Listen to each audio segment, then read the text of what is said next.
Hello, everyone. It's Billy once again, and we're going to be picking up right where we left off at Chapter 2 of John Kennedy Toole's A Confederacy of Dunces. Let's begin. With the breakdown of the medieval system, the gods of chaos, lunacy, and bad taste gained ascendancy. Ignatius was writing in one of his big chief tablets. After a period of which the Western world had enjoyed order, tranquility, unity, and oneness with its true God and Trinity, there appeared to be winds of change which spelled evil days ahead. An ill wind blows no one good. The luminous years of Abelard, Thomas à Becket, and Everyman dimmed into dross. Fortuna's wheel had turned on humanity, crushing its collarbones, smashing its skull, twisting its torso, puncturing its pelvis, sorrowing its soul. Having once been so high, humanity fell so low, and what had once dedicated to the soul was now dedicated to the sail. "That is rather fine," Ignatius said to himself, and continued his hurried writing. Merchants and charlatans gained control of Europe, calling their insidious gospel the Enlightenment. The day of the locust was at hand, but the ashes of humanity there arose no phoenix. The humble and pious peasant, Piers Plowman, went to town to sell his children to the lords of the new order, for purposes that we may call questionable at best. See Riley, Ignatius, J., Blood on Their Hands, The Crime of It All, a study of some selected abuses in the 16th century Europe. A monograph, 2 pages, 1950. A rare book room, left corridor, 3rd floor, Howard Tilton Memorial Library, Tulane University, New Orleans 18, Louisiana. Note, I mailed this singular monograph to the library as a gift. However, I'm not really certain it was ever accepted. It may well have been thrown out because it was only written in pencil on tablet paper. The gyro had widened. The great chain of being had snapped like so many paper clips strung together by some drooling idiot. Death, destruction, anarchy, progress, ambition, and self-improvement were to be Piers's new fate, and a vicious fate it was to be. How he was faced with the perversion of having to go to work. His vision of history temporarily fading, Ignatius sketched a noose at the bottom of the page. When he drew a revolver and a little box at which he neatly printed gas chamber. He sketched the side of the pencil back and forth across the paper and labeled his apocalypse. When he had finished decorating the page, he threw the tablet to the floor among many others that were scattered about. This had been a very productive morning, he thought.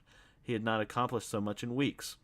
Looking at the dozens of big chief tablets that made a rug of Indian headdresses around the bed, Ignatius thought smugly that on their yellowed pages and wide-ruled lines were the seeds of a magnificent study in comparative history, very disordered, of course. But one day he would assume the task of editing these fragments of his mentality into a jigsaw puzzle of a very grand design.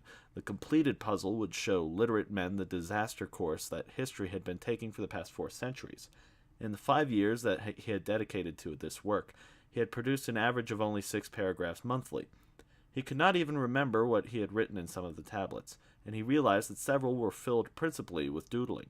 However, Ignatius thought calmly, Rome was not built in a day. Ignatius pulled his flannel nightshirt up and looked at his bloated stomach. He often bloated while lying in bed in the morning, contemplating the unfortunate turn of events that had taken since the Reformation. Doris Day and Greyhound scenic cruisers, wherever they came to his mind, created an even more rapid expansion of this central region. But since the attempted arrest and the accident, he had been bloating for almost no reason at all, his pyloric valve snapping shut indiscriminately and filling his stomach with trapped gas which had character, and resented its confinement. He wondered whether this pyloric valve might be trying, Cassandra-like, to tell him something. As a medievalist, Ignatius believed in the Rota Fortuna, or Wheel of Fortune, a central concept in De Consolatine de Philosophiae, the philosophical work that had laid the foundation for medieval thought. Boethius, the late Roman who had written the Consolation, had while unjustly imprisoned by the emperor, had said that a blind goddess spins us on a wheel, that our luck comes in cycles. Was the ludicrous attempt to arrest him the beginning of a bad cycle? Was this wheel rapidly spinning downward? The accident was also a bad sign. Ignatius was worried. For all his philosophy, Boethius had still been tortured and killed. When Ignatius's valve closed again, and he rolled over to his left side to press the valve open. "O Fortuna, blind, heedless goddess, I am strapped to your wheel," Ignatius belched. "Do not crush me beneath your spokes. Raise me on high, divinity." "What are you mumbling about in there, boy?" as his mother asked through the closed door. "I am praying," Ignatius answered angrily. "Patrolman Mancuso's coming today to see me about the accident. You better say a little Hail Mary for me, honey." "Oh my God," Ignatius muttered. "I think it's wonderful you're praying, babe. I've been wondering what you do locked up in there all the time." "Please, go away," Ignatius screamed. "You're shattering my religious ecstasy." Bouncing up and down on his side vigorously, Ignatius sensed a belch rising in his throat, but when he expectantly opened his mouth, he emitted only a small burp. Still, the bouncing had some physiological effect. Ignatius touched a small erection that was pointing downward into the sheet, held it, and laid still, trying to decide what to do. In this position, with the red flannel nightshirt around his chest and his massive stomach sagging into the mattress, he thought somewhat sadly that after 18 years with his hobby, it had become merely a mechanical physical act stripped of the flights of fancy and invention that had once been able to bring to it. At one time he had almost developed it into an art form, practicing the hobby with the skill and fervor of an artist and philosopher, a scholar and gentleman. There are still hidden in his room several accessories which he still once used: a rubber glove, a piece of fabric from a silk umbrella, a jar of Noxzema. Putting them away again after it was all over had eventually grown too depressing. Ignatius manipulated and concentrated. At last a vision appeared, the familiar figure of the large and devoted collie that had been his pet when he was in high school. "Woof!" Ignatius almost heard Rex say once again. "Woof, woof, arf!" Rex looked so lifelike. One ear dropped. He panted. The apparition jumped over a fence and chased a stick that somehow had landed in the middle of Ignatius's quilt. As the tan and white fur grew closer, Ignatius's eyes dilated, crossed, and closed, and he lay wanly back among the 4 pillows, hoping that he had some Kleenex in his room. Part 2. "I hope about that porter job that you got it advertised in the paper." "Yeah, Lana Lee got the sunglasses. You get any references?" Police gave me some reference. He told me I better get my ass gainfully to employ," Jones said, and he shot a jet of smoke into the empty bar. "Nah, no police characters, not in a business like this. I got an investment to watch." "I ain't exactly a character yet, but I can tell they gonna star that vagrant no visible mean of support stuff on me. They told me." Jones withdrew into a forming cloud. "I thought maybe the Knight of Joy would like some help. Would like to help somebody become a member of the community, help keep a poor old colored boy out of jail. I keep the picket off, give the Knight of Joy a good civil right ratting. Cut out the crap. Hey, whoa! You get any experience as a porter? What, sweeping and mopping and all that nigger shit?" "Watch your mouth, boy. I got a clean business." "Well, anybody can do that, especially colored peoples." "I've been looking," Lana Lee said, becoming a grave personnel manager, "for the right boy for this job for several days." She put her hands in the pockets of her leather overcoat and looked into the sunglasses. This was really a deal, like a present left on her footstep, a colored guy who would get arrested for vagrancy if he didn't work. She would have a captive porter whom she could work for almost nothing. It was beautiful. Lana felt good for the first time since she had come upon those 2 characters messing up in her bar. The pay is $20 a week. Hey, no wonder the right man ain't show up. Ooh-wee. Say, whatever happened to the minimum wage? You need a job, right? I need a porter. Business stinks. Take it out from there. Last person working here must have starved to death. You work 6 days a week from 10 to 3. If you come in regular, who knows, you might get a little raise. Don't worry, I come in regular. Anything to keep my ass away from the police for a few hours, Jones said, blowing some smoke on from Lana Lee. Way to keep the motherfucking broom. One thing you gotta understand is keeping your mouth clean around here. Yes, ma'am, I sure don't want to make a bad impression on a fine place like the Knight of Joy. Whoa. The door opened and Darlene came in wearing a satin cocktail dress and a flowered hat, flouncing her skirt gracefully as she walked. How come you're so late? Lana screamed at her. I told you I'd be here one day. My cockatoo came down with a cold last night, Lana. It was awful. The whole night he was up coughing right in my ear. What do you think of excuses like that? Well, it's true, Darlene answered in an injured voice. She put a huge hat on the bar and climbed up on the stool into a cloud that Jones had blown. I had to take him to the vet this morning to get a vitamin shot. I don't want that poor bird coughing all over my furniture. What got into your head that made you encourage those two characters last night? Every day, Darlene. I try to explain to you the kind of clientele we want in here. Then I walk in and you find eating crap off my bar with some old lady and a fat turd. You're trying to close down my business? People look in the door, I see a combination like that, they walk off to another bar. What do I have to do? Make you understand, Darlene? How does a human being get through to a mind like yours? I already told you I felt sorry for that poor woman, Lana. You ought to seen how her son treated her. You ought to heard the story he told me about Greyhound bus and all the time that sweet old lady sitting there paying for his drinks. I had to take one of the cakes to make her feel good. Well, the next time I find you encouraging people like that and ruining my investment, I'm going to kick you out on your behind. Is that clear? Yes, ma'am. Are you sure you got what I said? Yes, ma'am. Okay, now show this boy where we keep our brooms and crap and get that bottle the old lady broke cleaned up. You're in charge of getting this whole goddamn place as clean as a pin for what you did for me last night. I'm going shopping. Lana went to the door and turned around. I don't want nobody fooling around that cabinet under the bar. I swear, Darlene said to Jones after Lana had swung through the door, this place is worse than the army. She just hire you today? Yeah, Jones answered. She ain't exactly hiring me. She kind of buying me off an auction block. At least you gotta get a salary. I only work for commission for how much I get people to drink. You think that's easy? Try and get a guy to buy more than one of the drinks they serve in here? All water? You gotta spend $10, $15 to get any effect at all. I swear, it's a tough job. Lana even pumps water in the champagne. You ought to taste that. Then she's all the time complaining about how our business stinks. She ought to buy a drink from this bar and find out. Even when she's only got 5 people drinking in here, she's making a fortune. Water don't cost nothing. What's she go shopping for, a whip? Don't ask me. Lana never tells me anything. That Lana's a funny one. Darlene blew her nose daintily. What I really want to be is an exotic. I've been practicing in my apartment on a routine. If I could get Lana to let me dance in here at night, I can get me a regular salary and quit hustling water on commission. Now that I think of it, I ought to get me some commission for what them people drank up in here last night. That old lady sure drank up a lot of beer. I don't see what Lana's got to complain about. Business is business. That fat man and his mama wasn't much worse than plenty we got around in here. I think the thing to get Lana was that funny green cap he had stuck on his head. When he was talking, he'd pull the air flap down, and when he was listening, he'd stick it on up again.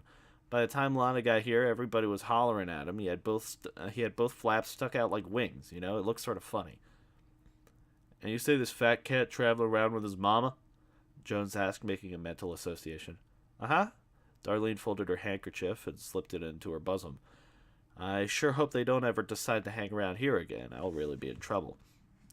Jesus. Darlene sounded worried. Look, we better do something about this place before Lana comes back. But listen, don't knock yourself out cleaning up this dump. I've never really seen it clean since I've been here. And it's so dark in here all the time, nobody could tell the difference. To hear Lana talk, you'd think this hole was the Ritz. Jones shot out a fresh cloud. Through his glasses, he could hardly see anything at all. Part 3. Patrolman Mancuso enjoyed riding the motorcycle up St. Charles Avenue. At the precinct, he had borrowed a large and loud one that was all chromium and baby blue, and at the touch of a switch, it would become a pinball machine of flashing, winking, blinking red and white lights. The siren, a cacophony of 12 crazed bobcats, was enough to make suspicious characters within a half-mile radius defecate in panic and rush for cover. Patrolman Mancuso's love for the motorcycle was platonically intense. The forces of evil generated by the hideous and apparently impossible to uncover underground of suspicious characters seemed remote to him this afternoon, though. The ancient oaks of St. Charles Avenue arched over the avenue like a canopy shielding him from the mild winter sun that splashed and sparkled in a chrome of the motorcycle. Although the days had lately been cold and damp, the afternoon that had that sudden, surprising warmth that makes New Orleans winters gentle. Patrolman Mancuso appreciated the mildness, as he was only wearing a t-shirt and Bermuda shorts, the sergeant's costume selection for the day. The long red beard that hooked over his ears by means of wires did manage to warm his chest a little. He had snatched the beard from the locker while the sergeant wasn't looking. Patrolman Mancuso inhaled the moldy scent of the oaks and thought, in a romantic aside, that St. Charles Avenue must be the loveliest place in the world. From time to time, he passed the slowly rocketing streetcars that seemed to be leisurely moving through to no special destination, following their route through the old mansions on either side of the avenue. Everything looked so calm, so prosperous, so unsuspicious. On his own time, he was going to see that poor widow Riley. She had looked so pitiful, crying in the middle of that wreck. At the least he could do is try to help her. At Constantinople Street, he turned toward the river, sputtering and growling through the declining neighborhood until he reached a block of houses built in the 1880s and 90s, wooden Gothic and Gilded Age relics that dripped carving and scrollwork, boss tweed, suburban stereotypes, separated by alleys so narrow that a yardstick could almost bridge them, and fenced in by iron pikes and low walls of crumbling brick. The larger houses had become impromptu apartment buildings, the porches converted into additional rooms. In some of the front yards were aluminum carports and bright aluminum awnings that had been installed to one or two of the buildings. It was a neighborhood that had degenerated from Victorian to nothing in particular, a block that had moved into the 20th century carelessly and uncaringly, and with very limited funds. The address that Patrolman Mancuso was looking for was the tiniest structure on the block, aside from the carports, a lily-put of the 80s. A frozen banana tree, brown and stricken, languished against the front of the porch, the tree preparing to collapse as the iron fence had done long ago. Near the dead tree there was a slight mound of earth and a leaning Celtic cross cut from plywood. The 1946 Plymouth was parked in the front yard, its bumper pressed against the porch, its taillights blocking the brick sidewalk. But, except for the Plymouth and the weathered cross and the mummified banana tree, the tiny yard was completely bare. There were no shrubs, there was no grass, and no birds sang. Patrolman Mancuso looked at the Plymouth and saw the deep crease in its roof and fender, filled with concave circles. That was separated from the body by 3 or 4 inches of space. Van Camp's Pork and Beans was printed at the side of cardboard taped across the hole that had been the rear window. Stopped by the grave, the red Rex in faded letters and the cross. Then he climbed the worn brick steps and heard through the closed shutters a booming chant. Big girls don't cry, big girls don't cry, big girls they don't cry, aye, they don't cry, big girls they don't cry, aye. When he was waiting for someone to answer the bell, he read the faded sticker at the crystal of the door. A slip of the lip could sink a ship. Below, a wave held the finger so lips had turned to tan. Along the block, some people were out on their porches, looking at him from the motorcycle. The shutters across looking at him and the motorcycle. The shutters across the street that slowly flipped up and down to get the proper focus indicated that he had a considerable unseen audience. For a police motorcycle in the block was an event, especially if its driver wore shorts and a red beard. The block was poor, certainly, but honest. Suddenly self-conscious, Patrolman Mancuso rang the bell again and assumed that he considered his erect official posture. He gave his audience his Mediterranean profile, but the audience saw only a small and sallow figure whose shorts slung clumsily from the crotch, whose spindly legs looked too naked in comparison to the formal garters and nylon socks that hang near his ankles. The audience remained curious, but unimpressed. A few were not even especially curious. The few who had expected some such vision to visit the miniature house eventually. Big girls don't cry, big girls don't cry. Patrolman Mancuso knocked savagely at the shutters. Big girls don't cry, big girls don't cry. They home, a woman screamed through the shutters of the house next door. An architect's vision of J. Gould domestic. Miss Riley's probably in the kitchen. Go around the back. What are you, mister, a cop? Patrolman Mancuso, undercover, he answered sternly. Yeah? There was a moment of silence. Which one you want, the boy or the mother? The mother. Well, that's good. You'd never get a hold of him. He's watching the TV. You hear that? It's driving me nuts. His nerves is shot. My nerves is shot. Patrolman Mancuso thanked the woman's voice and walked into the dank alley. In the backyard, he found Mrs. Riley hanging a spotted and yellowed sheet in the line that ran through the bare fig trees. Oh, it's you, Miss Riley said after a moment. She had almost started to scream when she saw the man with the red beard appear in her yard. How are you doing, Mr. Mancuso? What them people said. He stepped cautiously over the broken brick paving in her brown felt moccasins. Come on in the house. We'll have us a nice big cup of coffee. The kitchen was a large, high-ceilinged room, the largest in the house, and it smelled of coffee and old newspapers. Like every room in the house, it was dark. The greasy wallpaper and brown wooden moldings would have transformed any light into gloom, and from the alley very little light filtered in anyway. Although the interiors of homes did not interest Patrolman Mancuso, he still did notice, as anyone would have, the antique stove with the high oven and refrigerator with the cylindrical motor on top, thinking of the electric fryers, gas dryers, mechanical mixers and beaters, waffle plates, and motorized rotisseries that seemed to always be whirring, grinding, beating, cooling, hissing, and broiling in the lunar kitchen of his wife, Rita. He wondered what Mrs. Riley did in this sparse room. Whenever a new appliance was advertised on television, Mrs. Mancuso bought it no matter how obscure its uses were. "Now tell me what the man said," Miss Riley began, boiling a pot of milk on her Edwardian gas stove. "How much I gotta pay? You told him I was a poor widow with a child to support, huh?" "Yeah, I told him that," Patrolman Mancuso said, sitting erectly in the chair and looking hopefully at the kitchen table covered with oilcloth. "Do you mind if I put my beard on the table? It's kind of hot in here and it's sticking to my face." Sure, go ahead, babe. Here, have a nice jelly donut. I just brought them fresh this morning over by Magazine Street. Ignatius says to me this morning, 'Mama, I sure feel like a jelly donut, you know?' So I went over by a German and got them 2 dozen. Look, they got a few left." She offered Patrolman Mancuso a torn and oily cake box that looked as if it had been subjected to unusual abuse during someone's attempt to take off all the donuts at once. At the bottom of the box, Patrolman Mancuso found 2 withered pieces of donut, out of which, judging by their moist edges, the jelly had been sucked. "Thank you anyway, Miss Riley. I had me a big lunch." "Ain't that a shame?" She filled 2 cups half full with thick, cold coffee and poured the boiling milk up to the rim. "Ignatius loves his donuts. He says to me, 'Mama, I love my donuts.'" Miss Riley slurped a bit at the rim of her cup. "He's out in the parlor right now looking at the TV. Every afternoon is right as rain. He looks at that show where the kids dance." In the kitchen, the music was somewhat fainter than it had been on the porch. Patrolman Mancuso pictured the green hunting cap bathed in the blue-white glow of the television screen. "You don't like the show at all, but you won't miss it. You ought to hear what he says about them poor kids."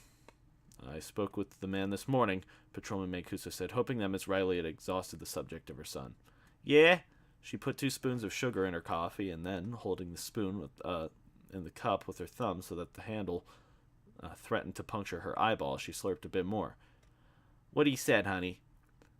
"I told him I investigated the accident and that you just skidded on a wet street." "That sounds good. So what he said then, babe?" "He said he doesn't want to go to court. He wants a settlement now." "Oh my God!" Ignatius bellowed from the side of the house. "That's an egregious insult to good taste." "Don't pay him no mind," Miss Riley advised the startled policeman. He does that all the time." He looks at the TV. "A settlement? That means he wants some money, huh?" "He even got a contractor to appraise the damage. Look, this is the estimate." Miss Riley looked at the sheet of paper and read the typed column of itemized pictures beneath the contractor's letterhead. "Lord, $1,020. This is terrible. How am I going to pay that?" She dropped the estimate in the loincloth and the oilcloth. "You sure that is right?" "Yes, ma'am. He's got a lawyer working on it, too. It's all on the up and up." "Where am I going to get $1,000, though? All me and Ignatius got is my poor husband's Social Security and a very little 2-bit pension, and that don't come too much. Do I believe the total perversion that I am witnessing?" Ignatius screamed from the parlor. The music had a frantic tribal rhythm. A chorus of falsettos sang insinuatingly about loving all night long. "I'm sorry," Patrolman Mancuso said, almost heartbroken over Miss Riley's financial quandary. "It's not your fault, darling," she said glumly. "Maybe I could get a mortgage on the house. We can't do nothing about it, eh?" "No, ma'am," Patrolman Mancuso answered, listening at some sort of approaching stampede. "The children on that program should all be gassed," Ignatius said as he strode into the kitchen in his nightshirt. Then he noticed the guest and said coldly, "Oh." "Ignatius, you know Mr. Mancuso. Say hello." "I do believe I've seen him about," Ignatius said and looked at the back door. Patrolman Mancuso was too startled by the monstrous flannel nightshirt to reply to Ignatius's pleasantry. "Ignatius, honey, the man wants over $1,000 for what I did to his building." $1,000? He will not get a cent. We shall have him prosecuted immediately. Contact our attorneys, mother." "Our attorneys? He's got an estimate from the contractor. Mr. Mancuso says there's nothing I can do." "Oh, well, you'll have to pay him then." I could take it to court if you think that's best." "Drunken driving," Ignatius said calmly. "You haven't a chance." Miss Riley looked depressed. "But Ignatius, $1,020. "I am certain that you could procure some funds," he told her. "Is there any more coffee, or have you given the last to this carnival masker?" "We can mortgage the house." "Mortgage the house? Of course we won't." "What are we going to do, Ignatius?" "There are means," Ignatius said absently. "I wish that you wouldn't bother me with this. That program always increases my anxiety anyway." He smelled the milk before putting it in the pot. "I would suggest that you telephone that dairy immediately. This milk is quite aged." "I can get $1,000 over by the homestead," Miss Riley told the silent patrolman quietly. "The house is good security. I had me a real estate agent offered me $7,000 last year."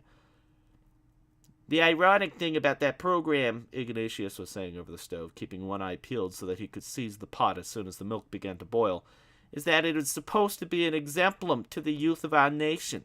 I would very much like to know what the Founding Fathers would say if they could see one of those children being debauched to further cause the clearasil. However, I always suspected that democracy would come to this." He painstakingly poured the milk into a Shirley Temple mug. "A firm rule must be impressed upon our nation before it destroys itself. The United States needs some theology and geometry, some taste and decency. I suspect we are teetering on the edge of abyss." "Ignatius, we're going to have to go by the homestead tomorrow." "I shall not deal with those usurers, mother." Ignatius was feeling around the cookie jar. "Something will turn up." "Ignatius, honey, they could put me in jail." "Ho hum, if you're going to stage one of your hysterical scenes, I shall have to return to the living room. As a matter of fact, I think I will." He billowed out again in the direction of the music, the shower shoes flapping loudly against the soles of his huge feet. "What am I going to do with a boy like that?" Miss Riley sadly asked Patrolman Mancuso. "He doesn't care about his poor dear mother. Sometimes I think Ignatius wouldn't mind if they did throw me in jail. He's got a heart of ice, that boy." "You spoiled him," Patrolman Mancuso said. "A woman's got to watch that she don't spoil her kids." "How many children you got, Mr. Mancuso?" 3, Rosalie, Antoinette, and Angelo Jr. "Oh, ain't that nice? I bet they're sweet, Not like Ignatius." Miss Riley shook her head. "Ignatius was such a precious child. I don't know what made him change. He used to say to me, 'Mama, I love you.' He don't say that no more." "Don't cry," Patrolman Mancuso said, deeply moved. I'll make you some more coffee." "He don't even care if they lock me up," Miss Riley sniffed. She opened the oven and took out a bottle of muscatel. "You want some nice wine, Mr. Mancuso?" "No, thanks. Being on the force, I gotta make an impression. I gotta always be on the lookout for people, too." "You don't mind?" Miss Riley asked rhetorically and took a long drink from the bottle. Patrolman Mancuso began boiling the milk, hovering over the stove in a very domestic manner. "Sometimes I sure get the blues. Life's hard. I worked hard, too. I've been good." You ought to look on the bright side," Patrolman Mancuso said. "I guess so," Miss Riley said. "Some people got it harder than me, I guess. Like my poor cousin, wonderful woman, went to Mass every day of her life. She got knocked down by a streetcar over by Magazine Street early one morning while she was off her way to the Fisherman's Mass. It was still dark out." "Personally, I never let myself get low," Patrolman Mancuso lied. "You gotta look up. You know what I mean? I got a dangerous line of work. You could get yourself killed. Sometimes I don't apprehend nobody all day. Sometimes I apprehend the wrong person. Like that old man in front of D.H. Holmes. That's my fault, Mr. Mancuso. I should have guessed Ignatius was wrong all along. It's just like him. All the time I'm telling him, 'Ignatius, here, put on this nice shirt. Put on this nice sweater I bought you.' But he don't listen. Not that boy. He's got a head like a rock. Then sometimes I get problems at home with 3 kids. My wife's very nervous. Nerves is a terrible thing. Poor Miss Annie, the next-door lady, she's got nerves. Always screaming about Ignatius making noise. That's my wife. Sometimes I gotta get out of the house. If I was another kind of man, sometimes I could really get myself good and drunk, just between us. I gotta have my little drink. It relieves my pressure, you know. What I do is go bowl. Miss Riley tried to imagine little Patrolman Mancuso with a big bowling ball and said, "You like that, huh?" "Bowling's wonderful, Miss Riley. It takes your mind off things." "Oh, my heavens," a voice shouted from the parlor. "Those girls are doubtless prostitutes already. How could they present horrors like this to the public?" "I wish I had me a hobby like that." "You ought to try bowling." I already got arthritis in my elbow. I'm too old to play around with them balls. I'd wrench my back." "I got an aunt, 65, a grandma, and she goes bowling all the time. She's even on a team." "Some women are like that. Me, I was never much for sports." "Bowling's more than just a sport," Patrolman Mancuso said defensively. "You meet plenty of people all over by the alley. Nice people. You could make some friends." "Yeah, but it's just my luck to drop one of them balls on my toe. I got bum feet already." "Next time I go by the alley, I'll let you know. I'll bring my aunt, and you and me and my aunt will go down by the alley, okay?" "Mother, when was this coffee dripped?" Ignatius demanded, flapping into the kitchen again. Just about an hour ago. Why?" "It certainly tastes brackish." "I thought it was very good," Patrolman Mancuso said. "Just as good as they serve at the French market. I'm making some more now. You want a cup?" "Pardon me," Ignatius said. "Mother, are you going to entertain this gentleman all afternoon? I would like to remind you I'm going to the movies tonight, and I am due at the theater promptly at 7, so that I can see the cartoon. I would suggest you begin preparing something to eat." "I better go," Patrolman Mancuso said. "Ignatius, you ought to be ashamed," Miss Riley said in an angry voice. "Me and Mr. Mancuso here just having some coffee. You've been nasty all afternoon, and you don't care where I raise that money. You don't care if they go lock me up. You don't care about anything." "Am I going to be attacked in my own home before a stranger with a false beard?" "My heart's broke." "Oh, really?" Ignatius turned on Patrolman Mancuso. "Will you kindly leave? You are inciting my mother." "Mr. Mancuso's done nothing but be nice." "I better go," Patrolman Mancuso said apologetically. "I'll get that money," Miss Riley screamed. "I'll sell this house. I'll sell it out from under you, boy. I'll go stay by an old folks' home." She grabbed an end of the oilcloth and wiped her eyes. If you do not leave," Ignatius said to Patrolman Mancuso, who was hooking on his beard, "I shall call the police." "He is the police, stupid."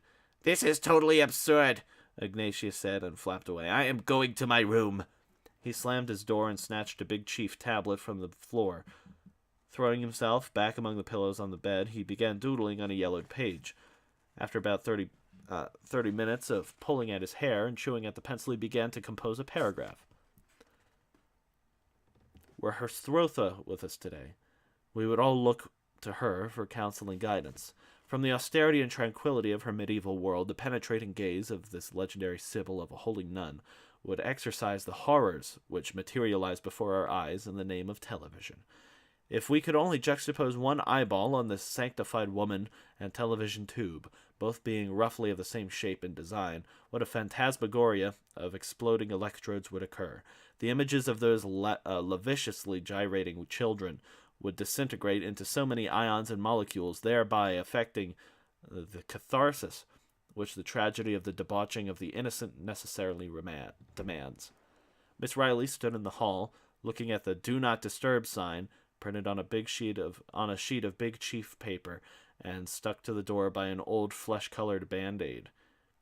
"Ignatius, let me in there, boy," she screamed. "Let you in here?" Ignatius said through the door. "Of course I won't. I am occupied at the moment with an especially distinct passage." "You let me in." "You know that you are never allowed in here." Miss Riley pounded at the door. "I don't know what is happening to you, Mother, but I suspect that you are momentarily deranged. Now that I think of it, I'm too frightened to open the door. You may have a knife or a broken wine bottle." "Open up this door, Ignatius." "Oh, my valve, it's closing!" Ignatius groaned loudly. "Are you satisfied now that you have ruined me for the rest of this evening?" Miss Riley threw herself against the unpainted wood. "Well, don't break down the door." he said finally, and after a few moments the bolt slid open. Ignatius, what's with all this trash on the floor? That is my worldview that you see. It still must be incorporated into a whole, so be careful where you step. And all the shutters closed, Ignatius. It's still light outside. My being is not without Proustian elements, Ignatius said from the bed, which he had quickly returned. Oh, my stomach. It smells terrible in here. Well, what did you expect? The human body, when confined, produces certain odors which we tend to forget in this age of deodorants and other perversions. Actually, I find the atmosphere of this room rather comforting. Schiller needed the scent of apples rotting on his desk in order to write. I, too, have my needs. You may remember that Mark Twain preferred to lie supinely in bed while composing those rather dated and boring efforts which contemporary scholars try to prove meaningful. Veneration of Mark Twain is one of the roots of our current intellectual stalemate. If I knew it was like this, I'd have been in here long ago. I do not know why you are in here now, as a matter of fact, or why you have this sudden compulsion to invade my sanctuary. I doubt whether it will ever be the same after this trauma of this intrusion by an alien spirit. I come to talk to you, boy. Get your face out of them pillows. This must be the influence of that ludicrous representative of the law. He seems to have turned you against your own child. By the way, he's left, hasn't he? Yes, and I apologize to him over the way you acted. Mother, you are standing on my tablets. Will you please move a little? Isn't it enough that you have destroyed my digestion without destroying the fruits of my brain also? Well, where am I going to stand, Ignatius? You want me to get in bed with you? Miss Riley asked angrily. Watch out where you're stepping, please, Ignatius thundered. My God, never has anyone so totally and literally stormed and besieged. What is it, anyway, that has driven you in here at the state of complete mania? Could it be the stench of cheap muscatel that is assaulting my nostrils? I made up my mind. You're going to go and get you a job. Oh, what low joke was Fortuna playing on him now? Arrest, accident, job. Where would this dreadful cycle ever end?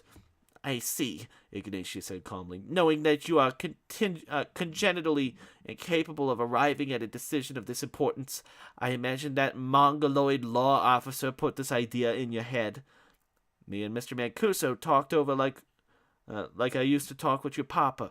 Your papa used to tell me what to do. I wish he was alive today. Mancuso and my father are alike only in that they both give the impression of being rather inconsequential humans. However, your current mentor is apparently the type of person who thinks that everything will be all right if everything works continually. Mr. Mancuso works hard. He's got a hard road at the precinct. I am certain that he supports several unwanted children who all hope to grow up to be policemen, the girls included. You got 3 sweet children. I can imagine. Ignatius began to bounce slowly. Oh, what are you doing? Are you fooling with that valve again? Nobody else got him a valve but you. I ain't got no valve. Everybody has a valve, Ignatius screamed. Mine is simply more developed. I'm trying to open a passage with which you have succeeded in blocking. It may be permanently closed now for all I know. Mr. Mancuso says if you can help me pay off the man, he says he thinks the man might take the money in installments. Your friend the patrolman says a great deal. You certainly bring that people out, as they say. I never suspected that he could be quite so loquacious, or that he was capable of such perceptive comment. Do you realize he is trying to destroy our home? It began the moment he had attempted that brutal arrest in front of D.H. Holmes. Although you are too limited to comprehend it all. Mother, this man is our nemesis. He spun our wheel downward. Wheel? Mr. Mancuso is a good man. You ought to be glad he didn't take you in. In my private apocalypse, he will be impaled upon his own nightstick. Anyway, it is inconceivable that I should get a job. I'm very busy with my work at the moment, and I feel that I am entering a very fecund stage. Perhaps the accident jarred and loosened my thought. At any rate, I accomplished a great deal today. We gotta pay that man, Ignatius. You want to see me in jail? Wouldn't you be ashamed with your poor mama behind bars? Will you please stop talking about imprisonment? You seem to be preoccupied with the thought. Actually, you seem to enjoy thinking about it. Martyrdom is meaningless in our age. He belched quietly. I would suggest certain economies around the house. Somehow you will soon see that you have the required amount. I spend all the money on you for food and whatnots. I have found several empty wine bottles about lately, the contents of which I certainly did not consume. Ignatius! I made the mistake of heating the oven the other day before inspecting it properly. When I opened it to put in my frozen pizza, I was almost blinded by a bottle of broiled wine that was prepared to explode. I suggest you divert some of the monies you are pouring into the liquor industry.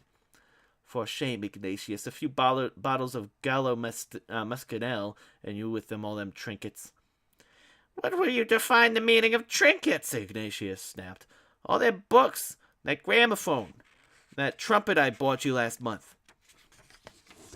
I consider the trumpet a good investment, although our neighbor, Miss Annie, did not.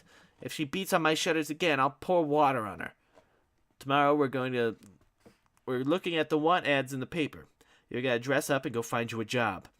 I'm afraid to ask what your idea of dressing up is. I will probably be turned into an utter mockery. I'm going to iron you a nice shirt, and you're going to be out in one of your papa's nice ties. Do I believe what I am hearing? Ignatius asked his pillow. It's either that, Ignatius, or I got to take out a mortgage. You want to lose the roof over your head? No, you will not mortgage this house. He pounded a great paw into the mattress. The whole sense of security which I have trying to develop would crumble. I will not have any disinterested party controlling my domicile. I wouldn't stand it. Just the thought of it makes my hands break out. He extended a paw so that his mother could examine the rash. That is out of the question, he continued. It would bring all of my latent anxieties to a head, and the result, I fear, would be very ugly indeed. I would not want you to have to spend the remainder of your life caring for a lunatic locked away somewhere in the attic. We shall not mortgage the house. You must have some fun somewhere. I got $150 in the Hiberia Bank. My God, is that all? I hardly thought you were existing so precariously. However, it is fortunate that you have kept this from me. Had I known how close we were to total penury, my nerves would have given out long ago. Ignatius scratched his paws. I must admit, though, that the alternative for me is rather grim. I doubt very seriously whether anyone will hire me. What do you mean, babe? You a fine boy with a good education. Employers sense in me a denial of their values. He rolled over to his back. They fear me. They suspect that they can see that I am forced to function in a century which I loathe. It was true even when I worked for the New Orleans Public Library. But, Ignatius, that was the only time you worked since you got out of college. You was only there for 2 weeks. That is exactly what I mean, Ignatius implied, aiming a paper ball at the bowl of the milk glass chandelier. All you did was waste them little slips on the books. Yes, but I had my own aesthetic about pasting those slips. Some days I could paste in 3 or 4 slips at the same time. I feel satisfied with the quality of my work. The library authorities resented my integrity about the whole thing. They only wanted another animal who would slap glue on their bestsellers. You think maybe you could get a job there again? I seriously doubt it. At the time, I said some rather cutting things to a woman in charge of the processing department. They even revoked my borrower's card. You must realize this fear and hatred which my Weltanschauung instills in people. Ignatius belched. I won't mention that misguided trip to Baton Rouge. That incident, I believe, caused me to form a mental block against working. They was nice to you at college, Ignatius. Now, tell the truth. Let you hang around there a long time. They even let you teach a class. Oh, it was basically the same. Some poor white from Mississippi had told the dean I was a propagandist for the Pope, which was patently untrue. I do not support the current Pope. He does not at all fit my concept of a good, authoritarian Pope. Actually, I am quite opposed to the relativism of a modern Catholicism, quite violently. However, the boldness of this ignorant, lily-white, redneck fundamentalist led my other students to form a committee and demand that I grade and return their accumulated essays and examinations. There was even a small demonstration outside the window of my office. It was rather dramatic. For some such example, ignorant children, they managed it quite well. At the height of the demonstration, I dumped all of the old papers, ungraded, of course, out the window and right into the students' heads. The college was too small to accept the act of defiance against the abyss of contemporary academia. Ignatius, you never told me that. I did not want to excite you at the time. I also told the students that, for the sake of humanity's future, I hoped that they were all sterile. Ignatius arranged the pillows about his head. I could never have possibly read about the illiteracies and misconceptions burbling from the dark minds of these students. It will be the same wherever I work. You can get you a good job. Wait till I see a boy with a master's degree. Ignatius sighed heavily and said, I see no alternative. He twisted his face into a mask of suffering. There was no use fighting Fortuna until the cycle was over. You realize, of course, that this is all your fault. The progress of my work will be greatly delayed. I suggest that you go to your confessor and make some penance, Mother. Promise them that you will avoid the path of sin and drinking in the future. Tell them that the consequences of your moral failure has been. Let him know that you have delayed the completion of a monumental indictment against our society. Perhaps he will comprehend the magnitude of your failing. If he is my type of priest, the penance will no doubt be rather strict. However, I have learned to expect little from today's clergyman. I'm going to be good, Ignatius, you'll see. There, I shall find some employment, although it will not necessarily be what you would call a good job. I may have some valuable insights which may benefit my employer. Perhaps the experience could give my writing a new dimension. Being actively engaged in the system which I criticize will be interesting irony in itself. Ignatius belched loudly. If only Myrna Minkoff could see how low I've fallen. How's that girl doing now? Miss Riley asked suspiciously. I put out good money for you to go to college, and you better pick up with somebody like that. Myrna is still up in New York, her native habitat. No doubt she is trying to taunt the police into arresting her in some demonstration at this very moment. She sure used to get me nervous playing on that guitar of hers all over this house. If she's got money like you said, maybe you should have married her. You two might have settled down and had a nice baby or something.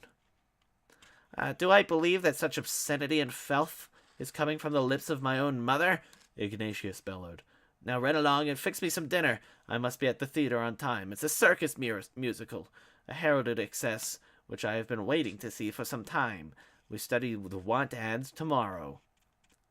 I'm so proud you're going to work at last, Miss Riley said emotionally and kissed her son somewhere in the damp mustache. Part 4. Look at that old gal, Jones mused to his psyche as the bus bounced and threw him against the woman sitting beside him. She think 'cause I color, I'm gonna rape her. She about to throw her grandma ass out the window. Whoa, I ain't gonna rape nobody. He moved discreetly away from her, crossing his legs, and wishing that he could smoke on the bus. He wondered who the fat cat was in the green cap that had suddenly gone all over town. Where would that fat mother show up next? There was something ghostly about that green cap freak. Well, I gotta tell that police I gainfully employ. Keep him off my back. Tell him I met with a humanitarian paying me $20 a week. You say, that fine, my boy. I'm glad to see you straighten out. And I say, hey. And he say, oh, maybe I'm becoming a member of the community. I say, yeah. Got me a nigga job and nigga pay. How about I'm a member of the community and now I'm a real nigga? No vagrant. I'm nigga. Whoa. What kind of change you got? The old man pulled the bell cord and got out of the seat, trying self-consciously to avoid any contact with the anatomy of Jones, who watched her writhing through the detachment of his green lenses. Look at that. She'd think I got syphilis and TB and a hard-on and I got cut her up with a razor if I lift her purse. Hoo-wee. The sunglasses watched the woman climb off the bus into a crowd standing into the bus shop. Somewhere in the rear, the crowd of the altercation was going on. A man with a rolled-up newspaper in his hand was striking another man who had a long red beard and was wearing Bermuda shorts. The man in the beard looked familiar. Jones felt uneasy. First there was a green cap phantom, and now this person he couldn't identify. Jones turned up from the window, and the man in the red beard ran off and opened the Life magazine that Darlene had given him. At least Darlene had been pleasant to him at the night of joy. Darlene described Life. Subscribed to Life for purposes of self-improvement, and, in giving it to Jones, had suggested he might find it helpful too. Jones tried to plow through an editorial about American involvement in the Far East, but stopped midway, wondering how something like that could help Darlene to become an exotic, the goal that she had referred to again and again. He turned back to the advertisements, for which they were things interested him in magazines. The selection in this magazine was excellent. He liked the Aetna life insurance ad with the picture of the lovely home that the couple had just bought. The Yardley shaving lotion men looked cool and rich. That's how the magazine could help him. He wanted to look just like those men. Part 5. When Fortuna spins you around, go to a movie and get more out of life. Ignatius was about to say this to himself, then he remembered that he went to the movies almost every night, no matter which way Fortuna was spinning. He sat at the attention of the darkness of the Puritania, only a few rows from the screen, his body filling the seat and protruding into the two adjoining ones. In the seat to his right, he had stationed his overcoat, 3 Milky Ways, and 2 auxiliary bags of popcorn, the bags neatly rolled up to the top to keep the popcorn warm and crisp. Ignatius ate his current popcorn and stared raptly at the previews of coming attractions. One of the films, looking bad though, bad enough, he thought, to bring him back to the Puritana in a few days. Then the screen glowed in bright, wide Technicolor. The lion roared, and the title of the excess flashed on the screen before his miraculous. Then the screen glowed in bright white Technicolor. The lion roared, and the title of the excess flashed on the screen before his miraculous blue and yellow eyes. His face froze, and his popcorn bag began to shake. Upon entering the theater, he had carefully buttoned the 2 ear flaps over the top of his cap, and now the strident score of the musical assaulted his naked ears from a variety of speakers. He listened to the music, detecting 2 popular songs which he particularly disliked, and scrutinized the credits closely to find any names of performers who had normally nauseated him. When the credits had ended, and Ignatius had noted that several of the actors, the composer, the director, the hair designer, and the assistant producer were all people whose efforts had offended him at various times in the past, where appeared at the Technicolor a scene of many extras milling about a circus tent. He greedily studied the crowd and found the heroine standing near a slideshow. "Oh my God!" he screamed. "There she is!" The children in the rows in front of him turned and stared, but Ignatius did not notice them. The blue and yellow eyes were following the heroine, who was gaily carrying a pail of water that turned out to be her elephant. "This is going to be even worse than I thought," Ignatius said when he saw the elephant. He put the empty popcorn bag to his full lips, inflated it, and waited, his eyes gleaming with reflected Technicolor, a timpani beat, and a soundtrack filled with violins. The heroine and Ignatius opened their mouths simultaneously, hers in song, his in a groan. In the darkness, 2 trembling hands met violently. The popcorn bag exploded with a bang. The children shrieked. "What's all that noise?" the woman at the candy counter asked the manager. He's here tonight," the manager told her, pointing across the theater at the hulking silhouette at the bottom of the screen. The manager walked down the aisle to the front rows where the shrieking was growing wilder. Their fear had dissipated itself. The children were holding a competition of shrieking. Ignatius listened to the blood-curdling little trebles and giggles and gloated in his dark lair. With a few mild threats, the manager quieted the front rows and then glanced down on the row which the isolated figure of Ignatius rose in some great monster among the little heads. But he was treated only to a puffy profile. The eyes that shone under the green visor were following the heroine and the elephant across the wide screen and into the circus tent. For a while, Ignatius was relatively still, reacting to the unfolding plot with only an occasional subdued snort. Then, what seemed to be the film's entire cast was up on the wires. In the foreground, on the trapeze was the heroine. She swung back and forth to a waltz. She smiled in a close-up. Ignatius inspected her teeth for cavities and fillings. She extended one leg. Ignatius rapidly surveyed its contours for structural defects. He began to sing, about trying over and over again until you succeed. Ignatius quivered as the philosophy of the lyrics became clear. He studied her grip on the trapeze and the hope that the camera would record her fatal plunge into the sawdust far below.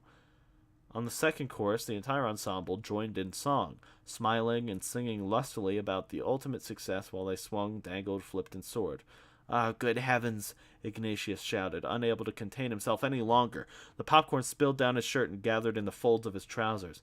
"What degenerate produced this abortion?" "Shut up!" someone said behind him. "Just look at those smiling morons! If only all of those wires would snap." Ignatius rattled the few kernels of popcorn in the last bag. "Thank God that scene is over." When a love scene appeared to be developing, he bounded up in his seat and stomped to the aisle of the candy counter for more popcorn.